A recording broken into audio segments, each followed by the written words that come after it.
Сегодня было официальное открытие, и мы участвуем в данном проекте как оператор, реализующий государственную программу по освоению льготного кредита, направленная на закуп этих автомашин. Согласно распоряжению Кабинета министров, было выделено более 500 миллионов сомов по данному проекту АИЛ-банку. Мы выдаем льготные кредиты под 8% сроком до 5 лет и первоначальным взносом минимум 20% со стороны наших клиентов. Я надеюсь, данный проект поможет стимулировать для активному обновлению автопарка машин Кыргызской Республики.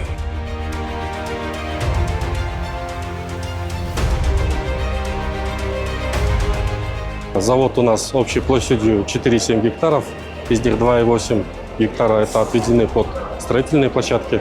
На первом этапе у нас производственные мощности до 10 тысяч автомобилей в год. Это крупноузловая сборка, и постепенно будем переходить до локализации.